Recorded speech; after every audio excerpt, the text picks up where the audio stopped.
रात के 10:30 बज रहे थे। गीतांजलि ने मुझसे पूछा, मनु, मैं इस ड्रेस में मोटी तो नहीं लग रही? मैंने लैपटॉप से नज़रें हटाकर कहा, नहीं, बिल्कुल नहीं। तुम मोटी हो ही कहाँ जो लगोगी, कितनी मेंटेन हो। गीतांजलि के चेहरे पर मुझे एक खुशी की लहर दिखाई दी। सच कह रहे हो? कल किटी है ना मेरी, अभी शाम को ही यह सिलकर आई है, इसे ही पहनूंगी। अच्छी है ना? मुझे पता नहीं क्यों लग रहा है कि मैं इसमें कुछ मोटी लग रही हूँ। मैंने लैपटॉप एक तरफ रख ही दिया, उसके पास खड़े होकर उसे चारों तरफ से देखा और प्यार से कहा, गीतांजलि बहुत रही हो, परफेक्ट फिगर है तुम्हारा। गीतांजलि मुस्कुराकर थैंक्स कहते हुए कपड़े बदलने चली गई।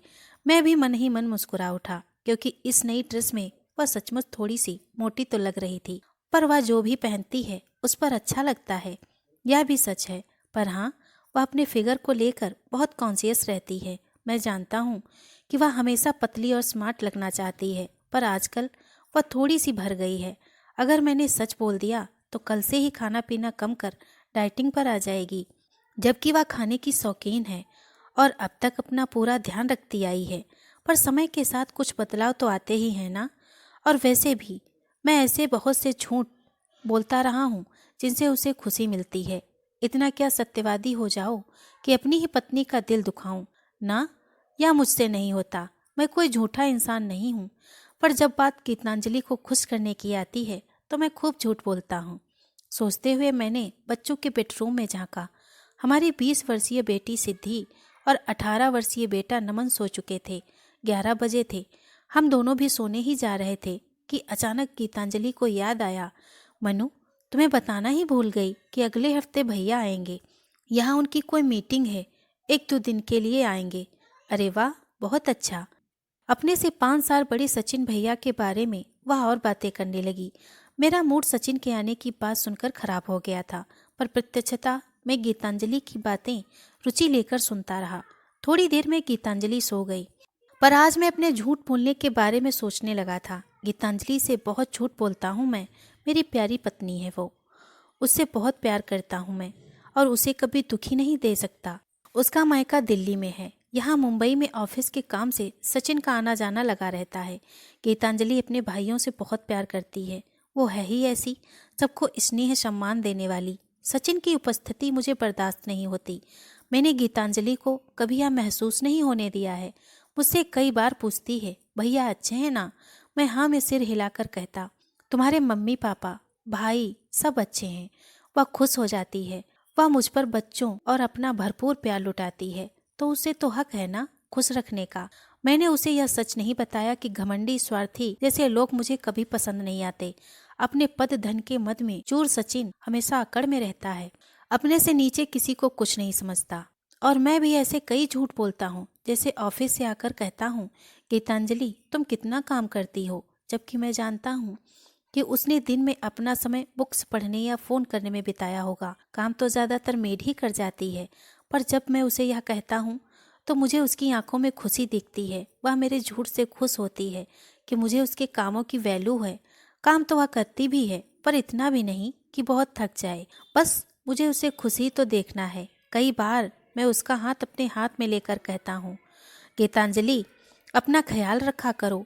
हम लोगों की चिंता में अपनी सेहत से लापरवाह मत बनो। हर तरह से अपना ख्याल रखो। तुम हो तो सब है। मेरी इस बात पर वह खुश होकर अपना सिर मेरे कंधे पर टिका देती है और मुझे मन ही मन अपनी बातों पर हंसी आ जाती है, क्योंकि मैं अच्छी तरह जानता हूँ कि वह अपना ध्यान बहुत रखती है। सुबह शाम सैर पर जाती है, हर महीने पार्लर जाती है, सहेलियों के साथ किटी पार्टी एंजॉय करती है। वीकेंड पर हम लोग मूवी जाते हैं, बाहर खाते पीते हैं। गीतांजलि हर तरह से जीवन में खुश है। हमारे बच्चे भी बहुत अच्छे हैं, उसे परेशान नहीं करते। फिर भी मैं अक्सर उसका सिर सहलाते हुए कह देता हूँ, गीतांजलि थक जाती होगी, अपना ख्याल रखा करो। वह बहुत खुश होती है। मैंने अपने आप से वादा किया है कि मैं गीतांजलि को हमेशा खुश रखूंगा। उसकी आंखों में मेरे कारण कभी एक भी आंसू नहीं आएगा। मैं यह किस बात की भरपाई कर रहा हूँ यह सिर्फ मेरा दिल ही जानता है, या मेरी स्वर्गवासी माँ। मेरे इन सब झूठों के पीछे मेरी माँ के वो अनगिनत आंसू ही तो हैं जो सिर्फ मैंने देखे हैं। हम 3 भाई बहनों में मैं सबसे बड़ा था। मुझसे 2 साल छोटी मीनू, फिर उससे छोटा सोनू, पिताजी सामंतवादी सोच के बनारस के घमंडी सरकारी अधिकारी थे। वे हमेशा पत्नी को पैर की जूती समझने वाले पुरुष थे। हम बच्चों के सिर पर उन्होंने कभी स्नेह भरा हाथ नहीं रखा। शायद बड़ी संतान होने के कारण मैं माँ के बहुत करीब था। माँ के बिना कुछ कहे ही उनके सुख तो महसूस करने लगा था। माँ को पिताजी ने कभी सम्मान नहीं दिया। हमारे कम हैसियत वाले ननिहाल से कोई आता तो बिना अपमानित हुए नहीं जाता। ननिहाल से किसी के आने की खबर सुनकर ही माँ तनाव में आ जाती थी। पिताजी के ताने उलाहने माँ के दिल को चीर जाते थे।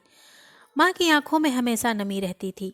एक नौकर की तरह माँ पिताजी के आगे पीछे घूमती थी। पिताजी की मुझे कोई अच्छी याद नहीं है, पर माँ, यह शब्द मन में दोहराते ही मेरी आंखें भीगती चली जाती हैं। पिताजी का अचानक हृदय गति रुकने से देहांत हो गया। माँ का रो रो कर बुरा हाल हो गया। उन्हें हम 3 भाई बहनों ने मुश्किल से ही संभाला था। मुझे मुंबई में अच्छी नौकरी मिल गई थी। माँ सोनू मीनू के साथ बनारस में ही रहना चाहती थी। मैं मुंबई चला आया। धीरे धीरे पिताजी के जाने के बाद माँ को अपने खोल से निकलते देखा मैंने। माँ हंसने बोलने लगी थी। सबसे बड़ी बात जो मुझे पता चली कि माँ को पढ़ने का बहुत शौक था। अब कभी कोई पत्रिका तो कभी उपन्यास पढ़ती थी। मैंने एक दिन हैरानी से पूछा था, माँ, आप तो पहले कभी नहीं पढ़ती थी। बस इतना ही कहा था। तुम्हारे पिताजी को पसंद नहीं था। क्या पसंद नहीं था? आपका कुछ पढ़ना, उनके क्लब की दोस्तों की महफिलों, उनके स्वभाव व्यवहार, उनकी आदतों से तो अच्छी आदत यही थी। अब कुछ मत कहो मनु। उसके बाद मैं कहीं भी जाता माँ के लिए किताबें ज़रूर लाता। कितना मन मारकर जी रही थी माँ। माँ की सहेली की बेटी ही है गीतांजलि। गीतांजलि माँ को बहुत पसंद थी। माँ हमेशा कहती थी, गीतांजलि को हमेशा खुश रखना। मीनू सोनू की पढ़ाई लिखाई, विवाह, अपने सब कर्तव्य मैंने माँ की इच्छा से ही पूरे किए। एक दिन वे भी चली गईं। भरी दुनिया में तन्हा महसूस किया मैंने खुद को उस दिन। बस जैसे माँ को पिताजी के सामने कभी अपनी जिंदगी जीते नहीं देखा था, वैसे मुझे अब नहीं देखना था।